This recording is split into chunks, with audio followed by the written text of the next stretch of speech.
أعوذ بالله من الشيطان الرجيم. بسم الله الرحمن الرحيم. الحمد لله الذي أنزل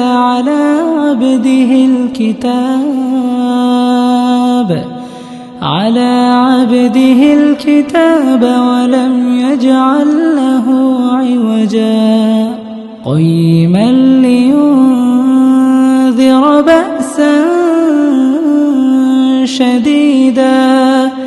من لدنه ويبشر المؤمنين الذين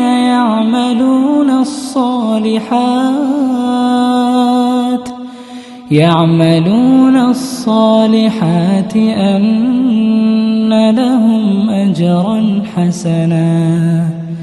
ماكثين فيه أبدا وينذر الذين قالوا اتخذ الله ولدا ما لهم به من علم ولا لآبائهم كبرت كلمة تخرج من أفواههم إن يقولون إلا كذبا فلعلك باخع نفسك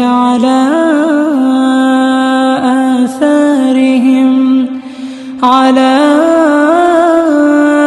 آثارهم إن لم يؤمنوا بهذا الحديث أسفا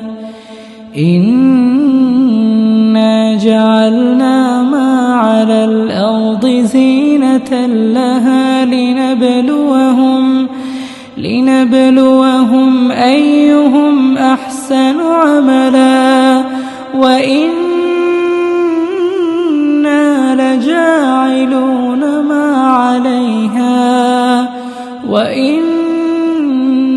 لجاعلون ما عليها صعيدا جرزا أم حسبت أن أصحاب الكهف والرقيم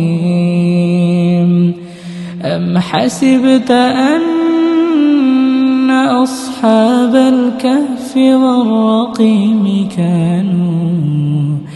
كانوا من آياتنا عجبا إذ أوى الفتية إلى الكهف فقالوا ربنا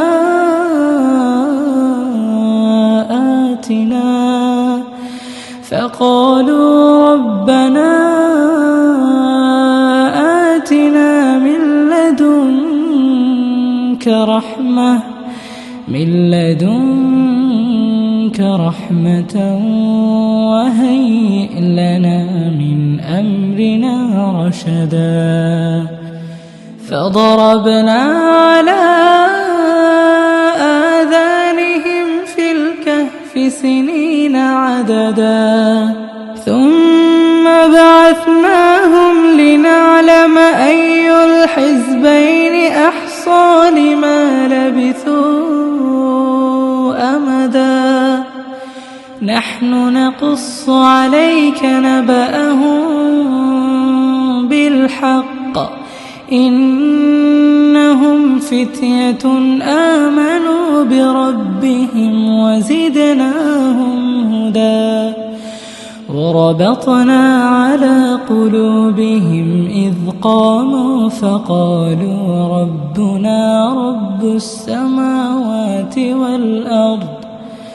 فقالوا ربنا رب السماوات والأرض لن ندعو من دونه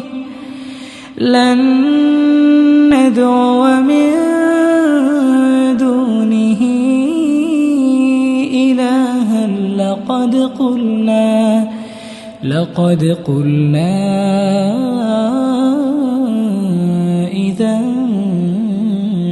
استطاع هؤلاء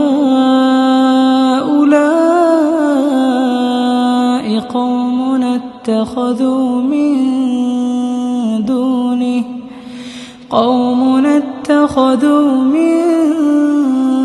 دونه آلهة لولا يأتون عليهم بسلطان بين فمن أظلم ممن افترى على الله كذبا وإذ اعتزلتموهم وما يعبدون إلا الله فأووا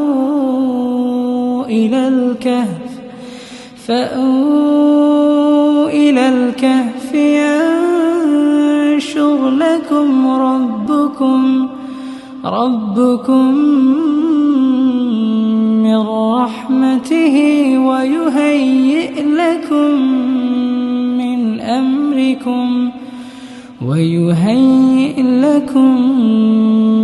أمركم مرفقا وترى الشمس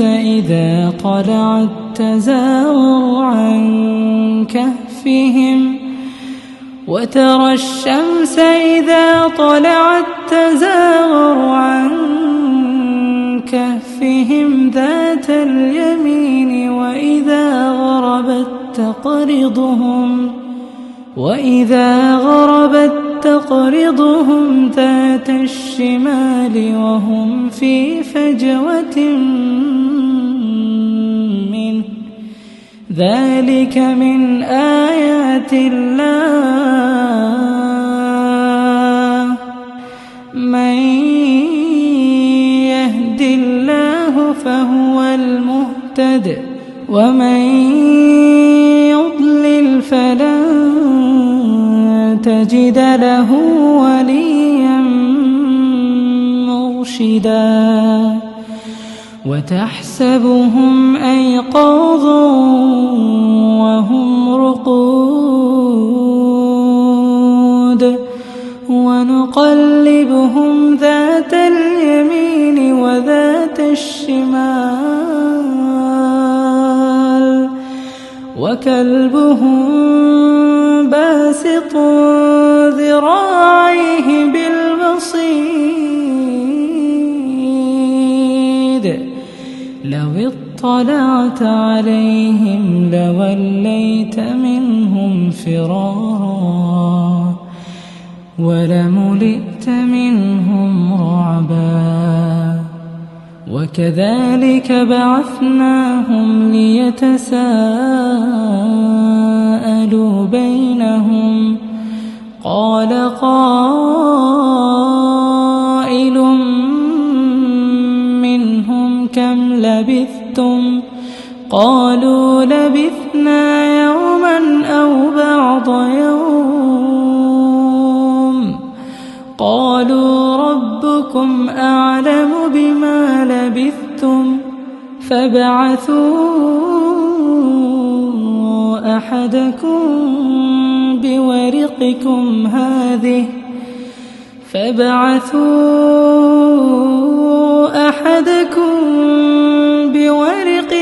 هذه إلى المدينة فلينظر أيها أزكى طعاما فليأتكم برزق منه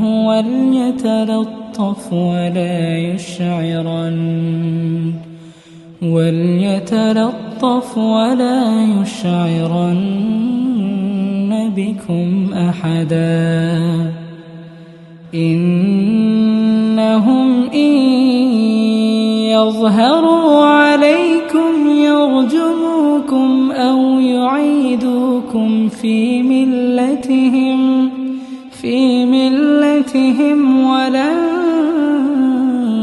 تفلحوا إذا أبدا وكذلك أعثرنا عليهم ليعلموا أن وعد الله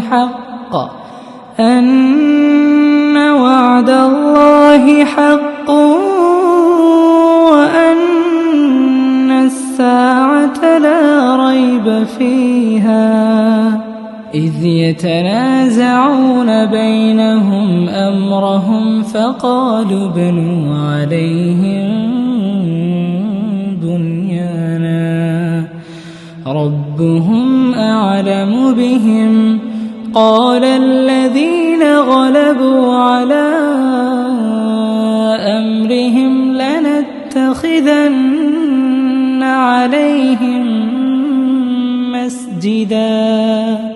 سيقولون ثلاثة رابعهم كلبهم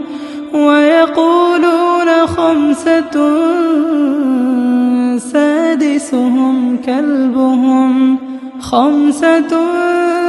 سادسهم كلبهم رجما بالغيب ويقولون 7 وثامنهم كلبهم قل ربي أعلم بعدتهم ما يعلمهم إلا قليل فلا تمار فيهم إلا مراء ظاهرا ولا تستفت فيهم منهم أحدا ولا تقولن لشيء إني فاعل ذلك غدا إلا أن يشاء الله واذكر ربك إذا نسيت وقل عسى أن يهديني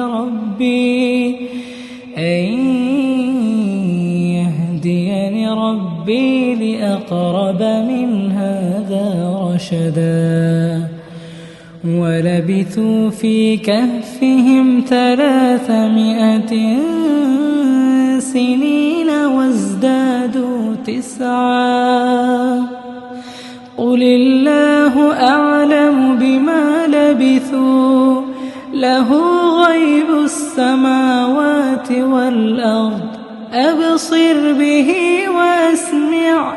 ما لهم من دونه من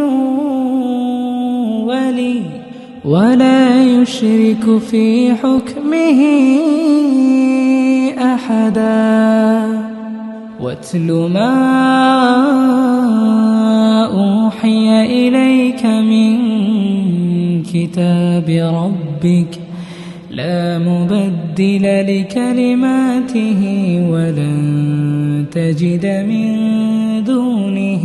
ملتحدا واصبر نفسك مع الذين يدعون ربهم بالغداة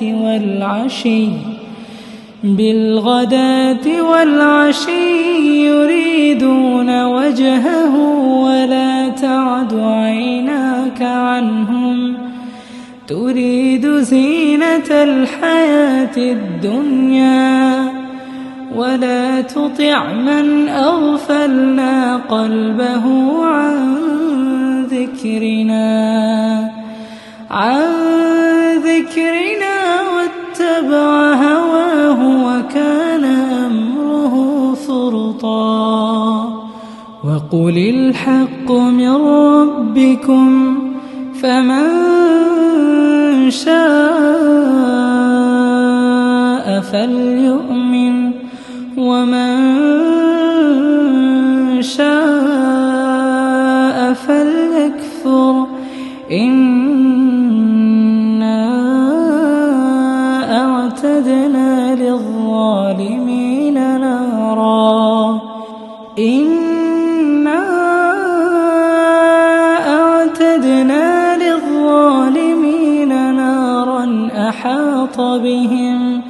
أحاط بهم سرادقها وإن يستغيثوا يغاثوا بماء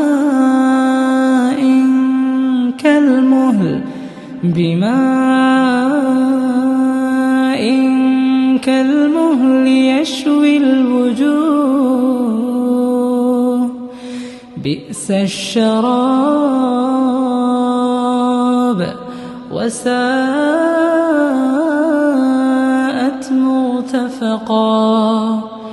إن الذين آمنوا وعملوا الصالحات إنا لا نضيع أجر من أحسن عملا أولئك لهم جنات عدن تجري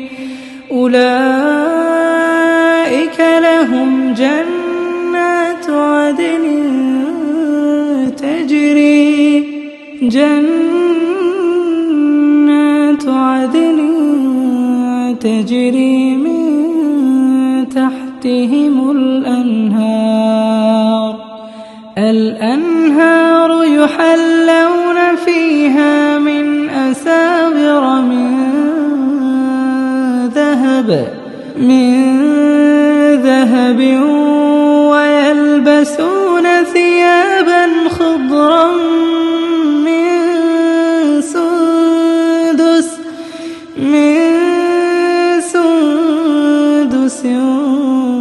واستبرق متكئين فيها على الأرائك نعم الثواب وحسنت مرتفقا واضرب لهم مثلا رجلين جعلنا لأحدهما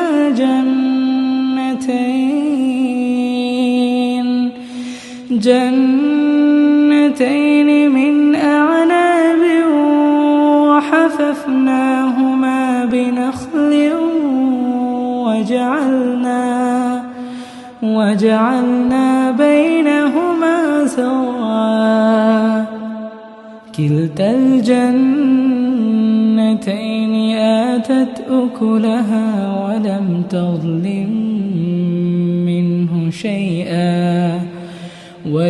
تظلم منه شيئا وفجرنا خلالهما نهرا وكان له ثمر فقال لصاحبه وهو يحاوره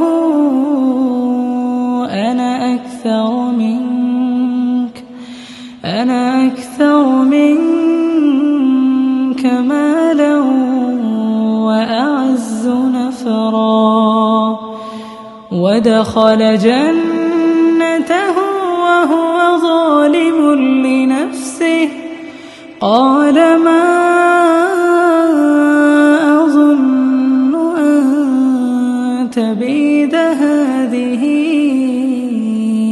أبدا وما أظن الساعة قائمة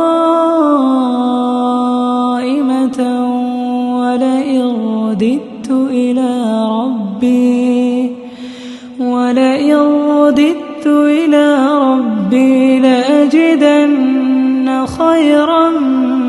منها منقلبا قال له صاحبه وهو يحاوره أكفرت بالذي خلقك من تراب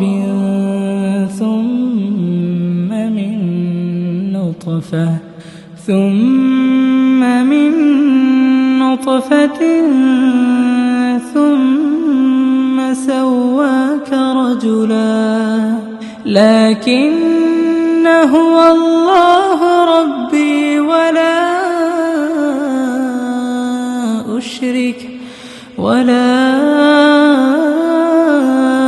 أشرك بربي أحدا. ولولا إذ دخلت جنتك قلت ما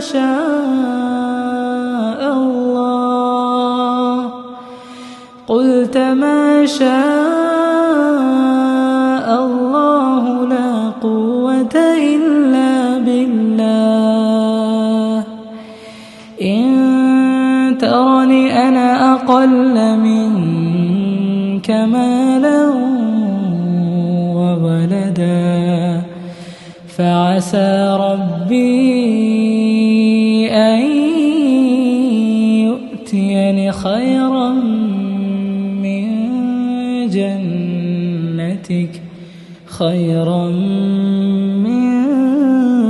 جنتك ويرسل عليها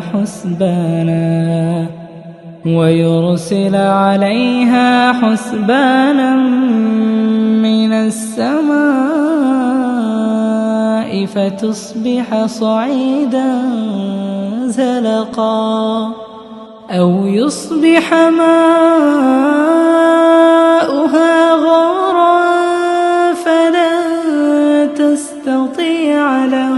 طلبا. وأحيط بثمره فأصبح يقلب كفيه على ما أنفق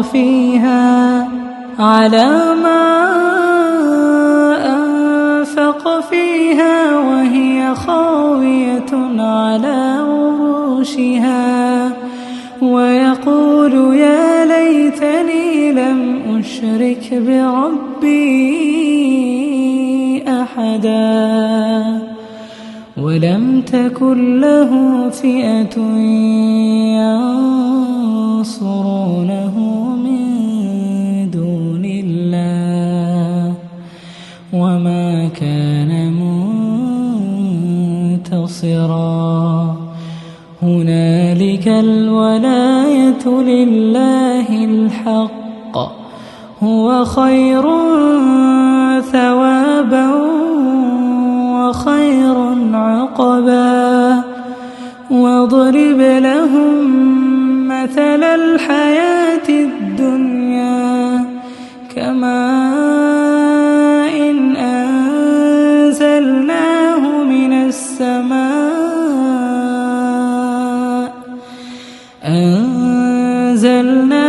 من السماء فاختلط به نبات الأرض فأصبح هشيما تذروه الرياح وكان الله على كل شيء مقتدرا. المال والبنون زينة الحياة الدنيا والباقيات الصالحات خير عند ربك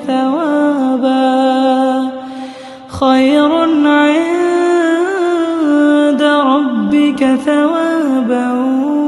وخير أملا. ويوم نسير الجبال وترى الأرض بارزة وحشرناهم فلم نغادر منهم أحدا. وعرضوا على ربك صفا لقد جئتمونا كما خلقناكم أول مرة بل زعمتم أن لن نجعل لكم موعدا. ووضع الكتاب فترى المجرمين مشفقين مما فيه ويقولون يا ويلتنا ويلتنا ما لهذا الكتاب لا يغادر صغيرة ولا كبيرة إلا أحصاها ووجدوا ما عملوا حاضرا ولا يظلم ربك أحدا.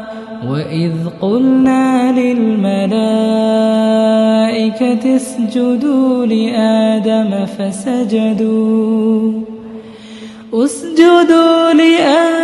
فسجدوا إلا إبليس كان من الجن ففسق عن أمر ربه أفتتخذونه وذريته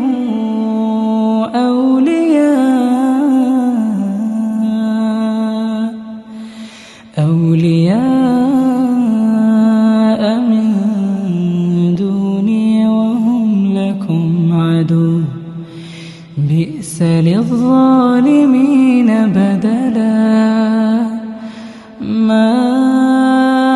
أشهدتهم خلق السماوات والأرض ولا خلق أنفسهم وما كنت متخذ المضلين عضدا.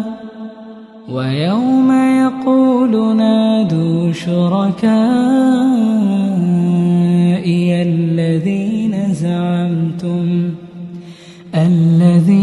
زعمتم فدعوهم فلم يستجيبوا لهم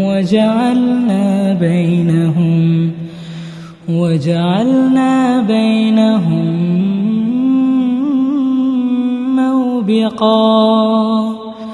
ورأى المجرمون النار فظنوا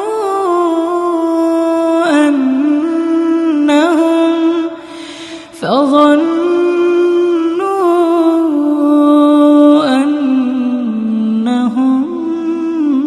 مواقعوها ولم يجدوا عنها مصرفا. ولقد صرفنا في هذا القرآن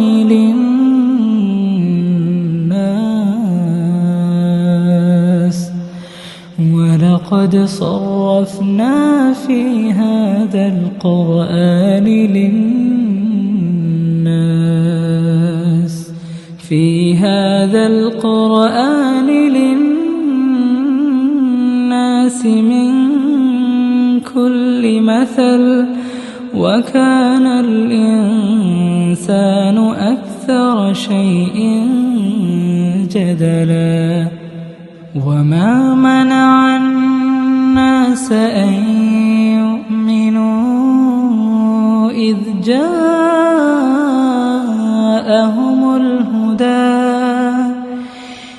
جاءهم الهدى ويستغفروا ربهم إلا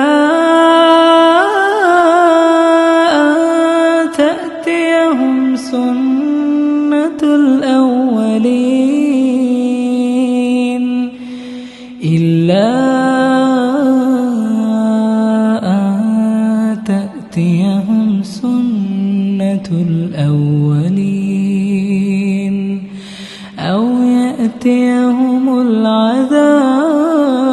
قبلا. وما نرسل المرسلين إلا مبشرين ومنذرين ويجادل الذين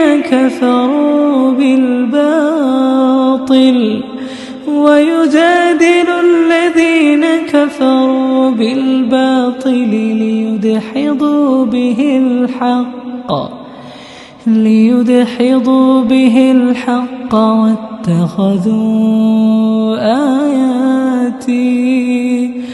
واتخذوا آياتي وما أنذروا هزوا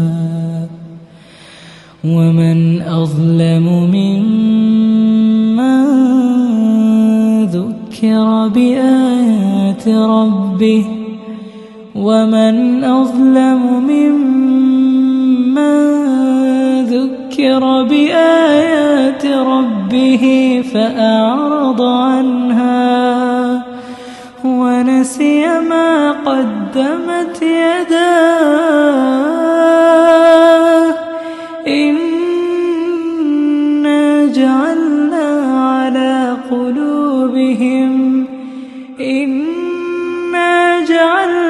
على قلوبهم أكنة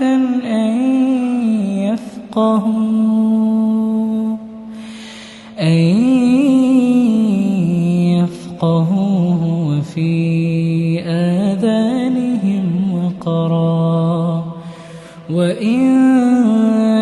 تدعهم إلى الهدى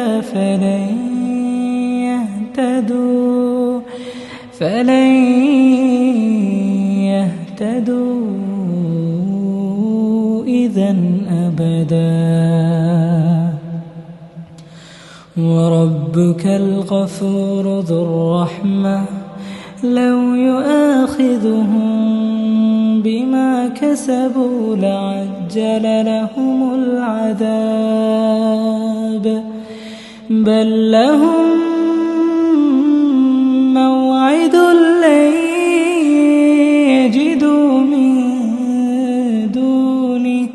لن يجدوا من دونه موئلا وتلك القرى أهلكناهم لما ظلموا وجعلنا لمهلكهم موعدا وإذ قال موسى لفتاه لا أبرح حتى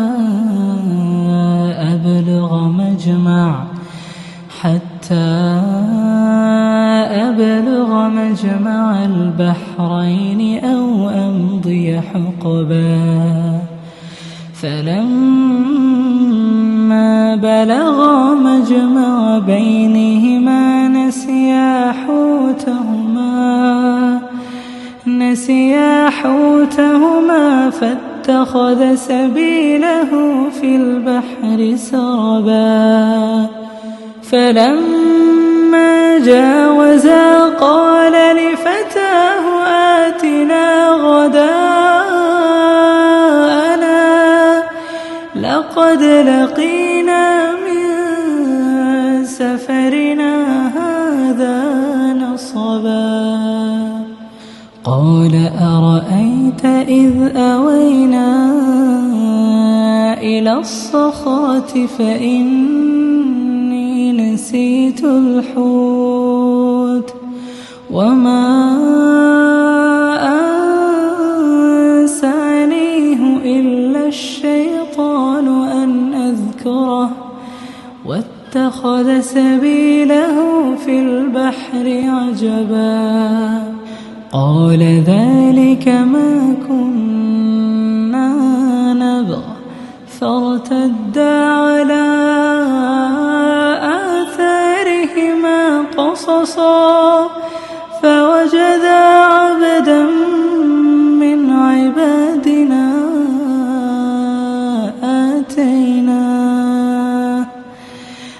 آتيناه رحمة من عندنا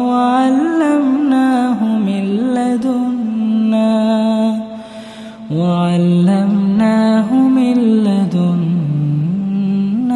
علما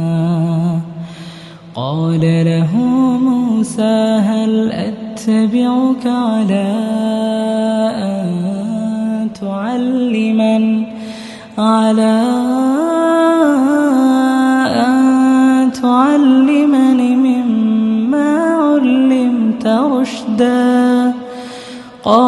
إنك لن تستطيع معي صبرا وكيف تصبر على ما لم تحط به خبرا قال ستجدني إن شاء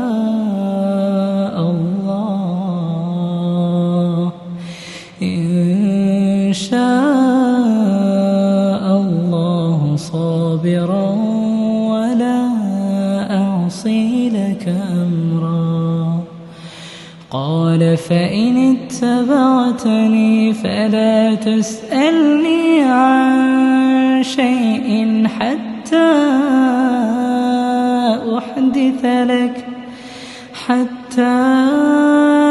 أحدث لك منه ذكرا فانطلقا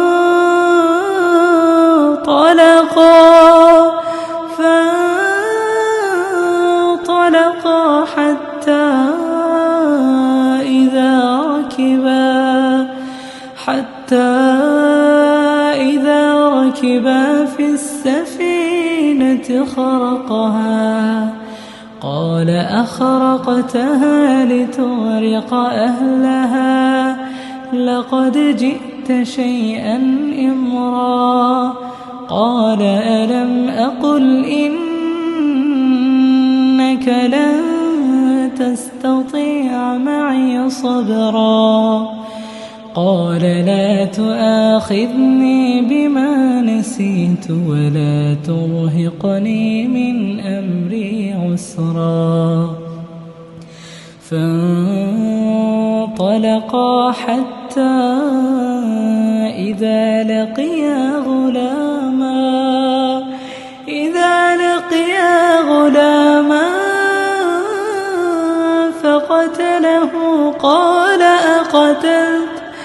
فقتله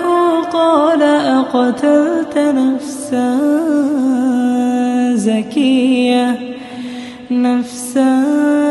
زكية بغير نفس لقد جئت شيئا نكرا قال ألم أقل لك إنك لن تستطيع معي صبرا قال إن سألتك عن شيء بعدها فلا تصاحبني قد بلغت من لدني عذرا فانطلقا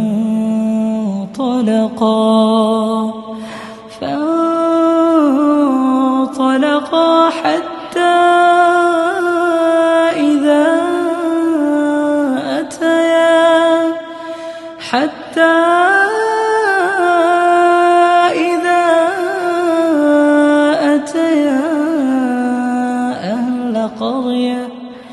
أهل قرية استطعما أهلها فأبوا أن يضيفوهما فوجدا فيها جدارا يريد أن ينقض فأقامه قال لو شئت لاتخذت عليه أجرا قال هذا فراق بيني وبينك سأنبئك بتأويل ما لم تستطع عليه صبرا أما السفينة فكانت لمساكين يعملون في البحر فأردت أن أعيبها وكان وراءهم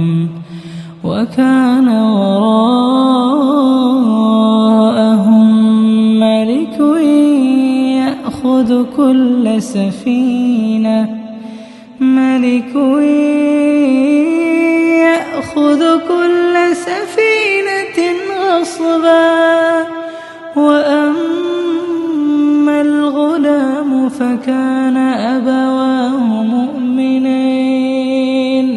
فكان أبواه مؤمنين فخشينا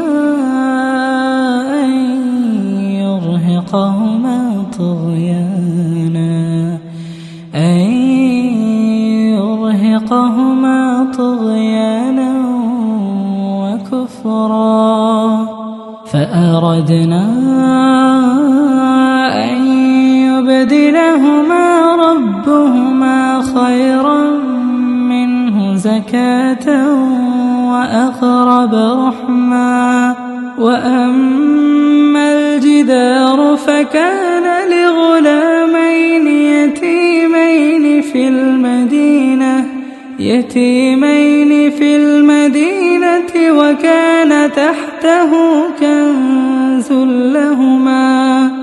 وكان تحته كنز لهما وكان أبوهما صالحا فأراد ربك أن يبلغا أشدهما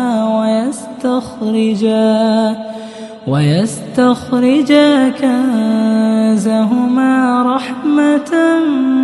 من ربك وما فعلته عن أمري ذلك تأويل ما لم تسطع عليه صبرا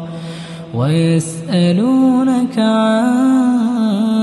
ذي القرنين قل سأتلو عليكم منه ذكرا إنا مكنا له في الأرض وآتيناه من كل شيء سببا فأتبع سببا حتى إذا بلغ مغرب الشمس وجدها تغرب في عين حمئة ووجد عندها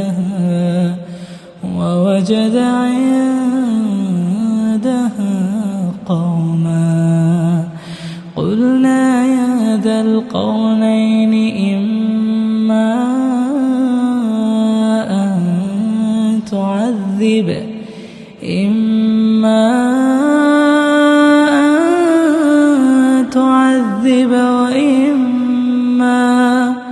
وإما أن تتخذ فيهم حسنا قال أما من ظلم فسوف نعذبه ثم يرد إلى ربه فيعذبه عذابا نكرا وأما من آمن وعمل صالحا فله جزاء الحسنى وسنقول له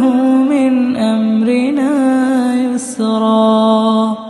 ثم أتبع سببا حتى إذا بلغ مطلع الشمس وجدها تطلع على قوم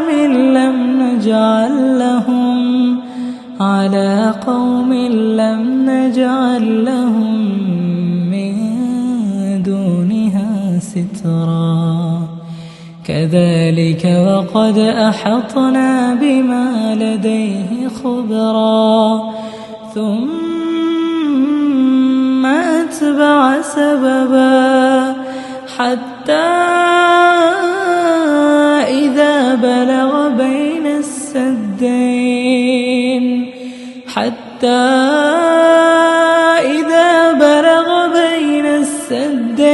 وجد من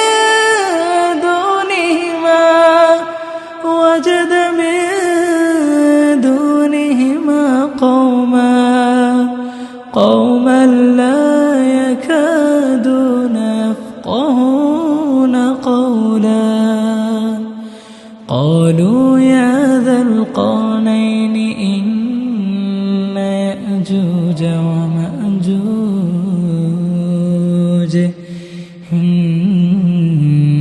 يأجوج ومأجوج مفسدون في الأرض فهل نجعل لك خرجا على أن تجعل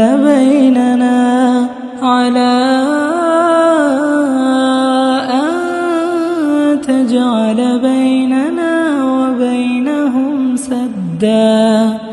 قال ما مكني فيه ربي خير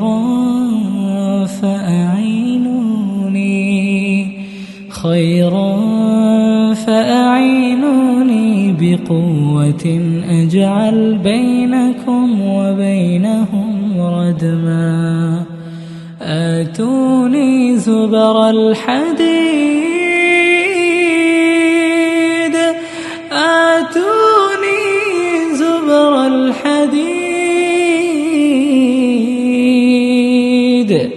حتى إذا ساوى بين الصدفين قال انفخوا حتى إذا جعله نارا قال آتوني أفرغ عليه قطرا فما استطاعوا أن يظهروه وما استطاعوا له نقبا قال هذا رحمة من ربي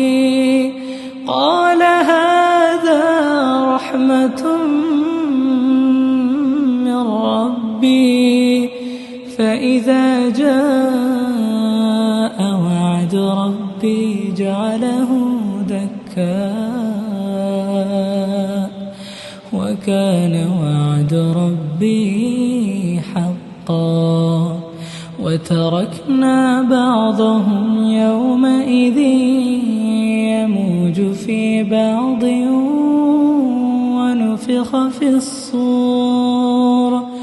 ونفخ في الصور فجمعناهم جمعا وعرضنا جهنم يومئذ للكافرين عرضا الذين كانت أعينهم في غطاء عن ذكري وكانوا لا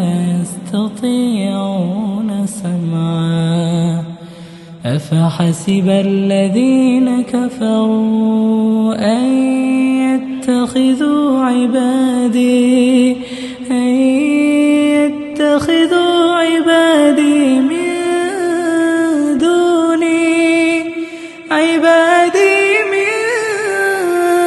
دوني أولياء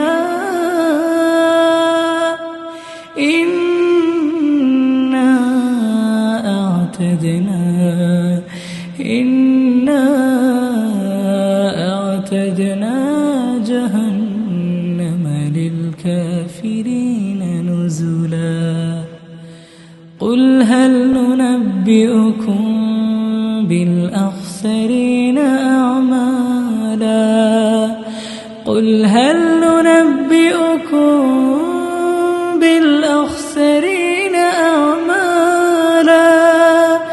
الذين ضل سعيهم في الحياة الدنيا وهم يحسبون أنهم يحسنون صنعا أولئك الذين كفروا بآيات ربهم ولقائه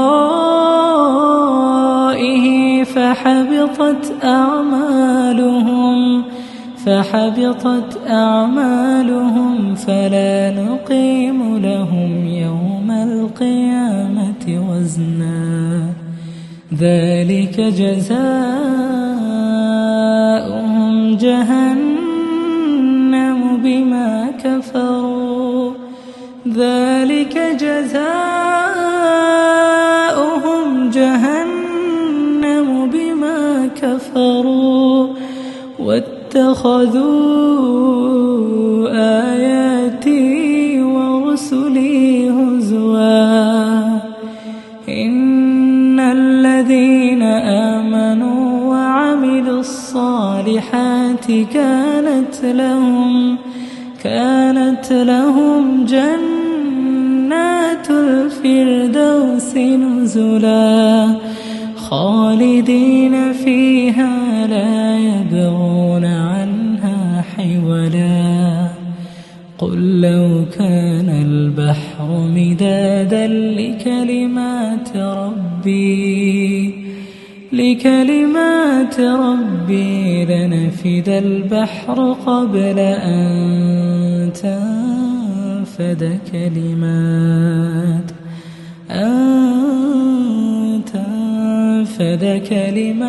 ربي ولو جئنا بمثله مددا قل إنما أنا بشر مثلكم يوحى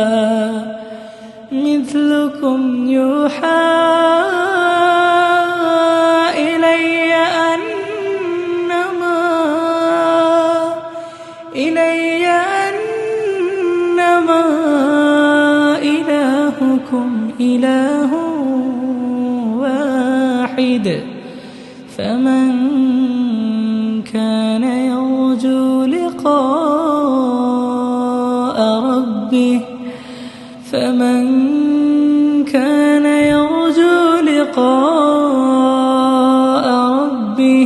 فليعمل عملا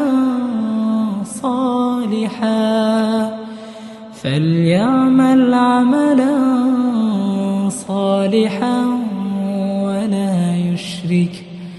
ولا يشرك بعبادة ربه